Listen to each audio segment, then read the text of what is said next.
Tenemos información en cualquier momento y ahora nos acompaña Melissa Juan Cheput, congresista de Peruanos por el Cambio. ¿Cómo estás? ¿Se siente ganador? ¿Se siente perdedor? Porque digo, el Congreso ha recibido un golpe, pero el oficialismo ha recibido un espaldarazo. Claro, yo creo que esa es una cuestión más que de referéndum plebiscitaria, ¿no? Un espaldarazo, lo que siente que ha recibido el Ejecutivo. Pero yo tengo una reflexión diferente, ¿no? A ver. Yo creo que a 3 años del Bicentenario, el Perú sigue siendo un país adolescente, ¿no? ¿Por qué? Porque hoy día creo yo que se ha votado más con emociones y con pasiones que con una reflexión profunda sobre lo que van a significar estos cambios. Estoy absolutamente convencido que ha sido una campaña sui generis, en la cual no ha habido debates, en la cual no ha habido información, en la cual hoy, en el local donde yo votaba, se me acercaba la gente para preguntarme cómo votar, qué significaba sí, sí, sí, no, etcétera, etcétera. Entonces, en una situación como esa, no hay ni vencedores ni vencidos, sino un gran signo de interrogación. ¿Qué estamos haciendo con el país? ¿Y de quién ha sido la responsabilidad de toda la la ausencia de clase, información? de la clase política que se dejó apabullar en una oportunidad, y me refiero al Congreso, se pusieron contra las cuerdas, no han sabido plantear posición ¿Se respecto dejó a lo que apabullar creían. por quién, perdón? Por el Ejecutivo. El Ejecutivo, Claro, entonces, el Ejecutivo es el motor inmóvil de esta situación el de Ejecutivo desinformación. políticamente ha aprovechado Sí. la claudicación, la capitulación del Congreso.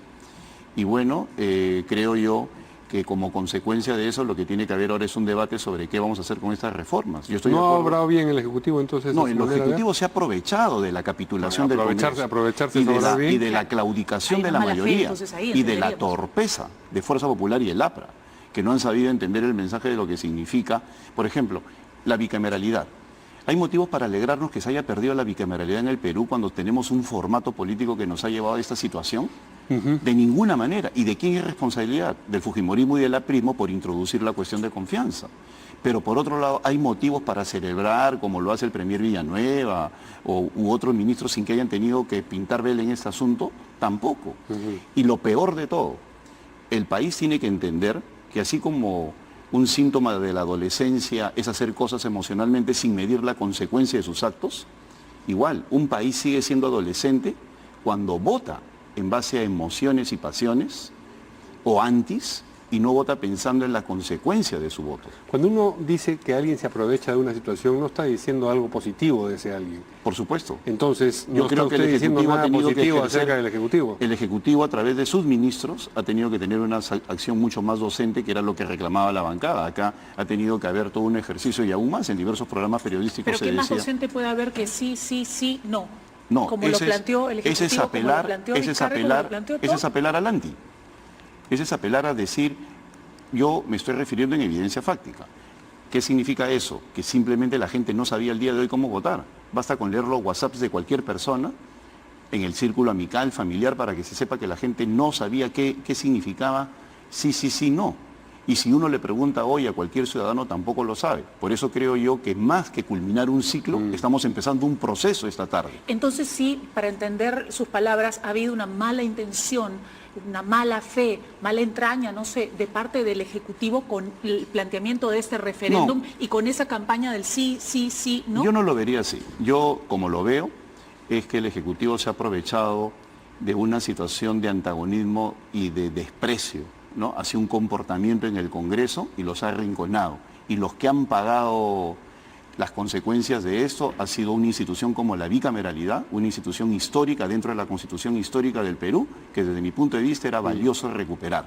Y cuando una persona es un hombre de Estado, y me refiero a los ministros, no al presidente, se coloca por encima de la pequeñez y separa lo que ¿Por qué tiene no que al separar. presidente? Si el presidente Porque el en última presidente, instancia es por una sencilla razón. quien ha promovido Por una sencilla políticamente razón, todo porque esto. son los ministros los que fueron al Congreso y son los ministros los que conversaron conmigo y son los ministros y con otros miembros de la Pero bancada. bajo y quedamos, instrucción política del presidente, ¿se no, y entiende? Porque no quedamos- creo que vayan a No, por yo la no voy, línea. no voy a por sí pisar ese solo. palito. Acá fueron los ministros los que fueron a la Constitución, a la Comisión de Constitución, y quedamos en que la bicameralidad era una cuestión que era un gran momento para salvarla. Y me refiero específicamente al Premier y a Vicente Ceballos.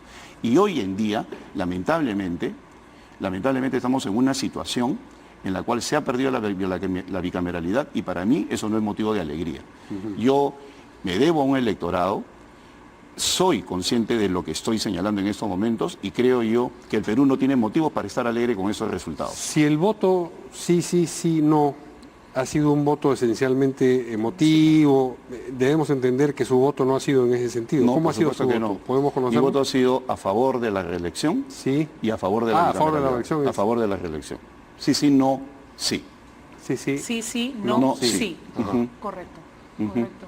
Y creo yo que en ese sentido ahora lo que queda en el Parlamento, para que no se convierta en un Parlamento disminuido, cojo rengo, ¿no? Como se le quiera llamar, pato rengo, tiene que entender de que existen posibilidades de tratar de convencer a la opinión pública de que acá se tienen que salvar algunas instituciones, como la bicameralidad. Nos permites, tenemos que ir un momento a la OMPE, donde tenemos noticias. Pero básicamente se trata de voto electrónico. Seguimos aquí en estudios con Juan Cheput para hablar entonces de esto que usted ha votado en su distrito electoral. Por tendencia entonces se va viendo que efectivamente prevalece el voto por el sí, sí, sí, no. Sin embargo, Juan, usted nos comentaba abiertamente que su voto había sido Por el no, en el caso de... Yo No. estoy de acuerdo con la reelección de parlamentarios. Ajá. Y obviamente estoy a favor de la bicameralidad, ¿no? Y cuando uno ve estas cifras que nos están mostrando en pantalla, uno ve que hay sectores en los cuales el porcentaje a favor de la reelección es mucho más alto. Correcto. Y eso es una de las reformas que yo creo va a ser perniciosa para el país, que tiene efecto retardado. El efecto de eso se va a ver en el 2021 cuando se vea que la no reelección no conduce absolutamente a nada. ¿Y usted cree que realmente desde el Ejecutivo no sabían que esta reforma era perniciosa, teniendo en cuenta que el 10% o un poco más se reelige y el resto no? ¿No lo Claro, sabían acaso? yo creo de que ellos han hecho un cálculo equivocado basado en el antagonismo con el actual Parlamento, que dicho sea de paso ha hecho todos los méritos para ganarse la antipatía del pueblo peruano, inclusive han sido los primeros promotores de la no reelección con el tema de Mamani, con el tema de los casinos, ¿no? Correcto. Han hecho campaña a favor de la no reelección.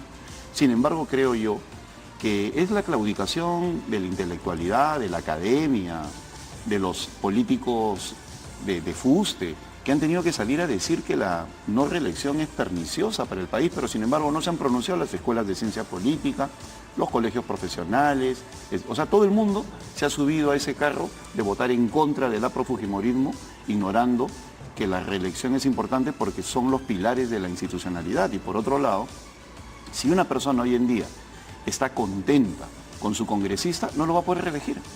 Así de simple. Si se siente representado por alguien, no lo va a poder reelegir.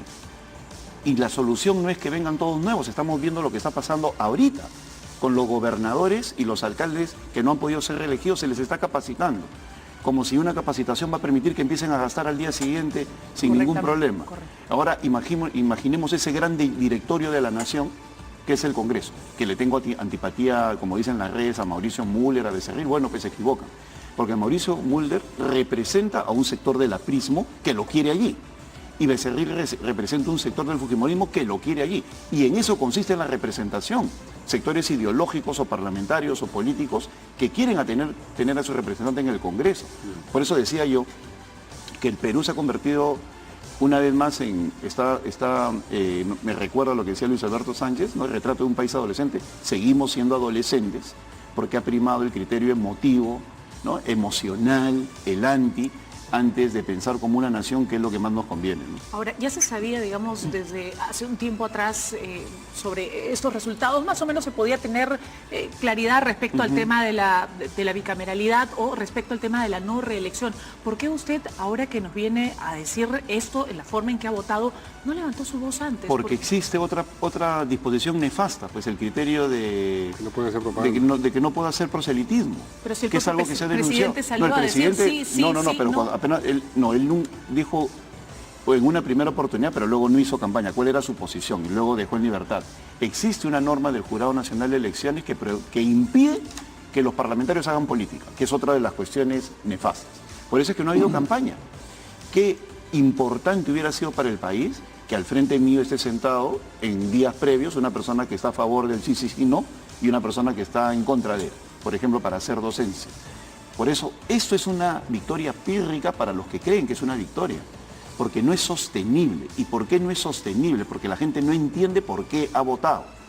Se han pasado la voz, ya, y luego, oye, ¿en qué consiste? ¿No? Entonces, hoy, en este instante, están más preocupados de los resultados del Boca River que... Pero ahí no está subestimando también, digamos, un poco el público, eso de decir definitivamente no sabe por qué está votando. Mira, no lo digo o ha ido yo, lo votando dicen sabiendo. todos los medios el día de hoy. Absolutamente todos los medios de comunicación en los sondeos que han hecho. Ha primado el criterio de creer que la no reelección significa pensar que no van a entrar nunca más los apristas y los fujimoristas. A eso se ha reducido esto. Por lo menos no van a entrar para el 2021 los que tenemos actualmente. Así es, ¿no? Pero a eso se ha reducido, olvidando de que hay algo que se llama institucionalidad, en el cual el ciudadano tiene derecho a votar por aquella persona que cree que que merece seguir en el Parlamento. Y se ha ignorado el hecho también de que el porcentaje de reelección es muy bajo. Y sobre todo, nos hemos quejado de un Congreso cada vez más mediocre, que todas las leyes son rechazadas por el Ejecutivo, observadas, etcétera, etcétera. Y cuando tenemos la oportunidad de volver a la bicameralidad, la matamos. Y no olvidemos que hace tan solo un mes y medio, la bicameralidad había encontrado sentido en la opinión pública. ¿Hasta qué? El 65% de la población quería la bicameralidad, quería un Senado, quería prestigio, quería razón, hasta que reflexión. el Congreso hizo Y ciertos lamentablemente ajustes con los que... el Congreso, y ahí la torpeza que se señaló en su momento del aprismo y el fujimorismo, de decir, meter la cuestión de confianza y liquidaron la bicameralidad. ¿Qué va a hacer el gobierno con este poder que ha recibido hoy día? Porque es un espaldarazo político y, digamos, una recarga de energía. Por ¿Qué va a supuesto, hacer? si no hace una agenda legislativa, y en ese sentido tiene la predisposición de Daniel Salaverry como presidente del Congreso, y empieza a trabajar en profundas reformas, será como los talentos que te dan en la parábola y que los tiras por la ventana. Entonces, si no hay grandes reformas, la gran reforma laboral que el Perú necesita, la reforma tributaria, ¿no? Reformar la justicia, entender de que la seguridad necesita otro tipo de parámetros, bueno, será simplemente talentos desperdiciados, ¿no? Tiene que aprovecharlo al máximo. Carlos Brus ha hablado, ha sido publicado hoy día una entrevista donde él señala la posibilidad de una bancada independiente. ¿Usted, desde su punto de vista, cree que esta es una posibilidad? ¿Lo tiene Bueno, usted yo como... respaldo públicamente las declaraciones de todos los miembros de mi bancada, más allá de la independencia, en el sentido que el nivel de coordinación es mínimo. Y señalo lo que dice Max Weber, ¿no? El peor enemigo de un político es la soberbia. Entonces, si no se entiende que se necesita una bancada para que de esa manera sirva de articulador, entonces, si no se entiende que se necesita una bancada para que de esa manera sirva de articulador con lo que hoy en día es un Congreso que no sabemos cómo se va a comportar a partir de mañana, un Congreso sin estímulos, vamos a ver cómo va a ser, ese es otro de los efectos perniciosos que puede haber, un Congreso similar al que hay cada día después de las elecciones generales cada 5 años, en el cual no hay quórum, la gente se ausenta, porque ya no está el estímulo político de la reelección. ¿El gran responsable es Villanueva, el presidente del Consejo? No, en todo caso él como jefe de gabinete tiene que entender que hay que articular con el resto de ministros para establecer los vínculos necesarios con la bancada. Las bancadas son importantes porque a través de ellas se concretan las agendas legislativas. Y este referéndum es producto del trabajo de mi bancada, intensamente junto con otras, para sacar adelante los temas que planteó el presidente para este 9 de diciembre. Bueno, él dijo que no tenían bancada. Bueno, eso lo conversaré en persona con él, pero está absolutamente equivocado, porque si no fuera por mi bancada de Peruanos por el Cambio, no se hubiera llegado a la situación de hoy. Muy bien, muchas gracias a Gracias. Juan Cheput por esta conversación. Vamos a una pausa y regresamos con Fernando Rospigliosi.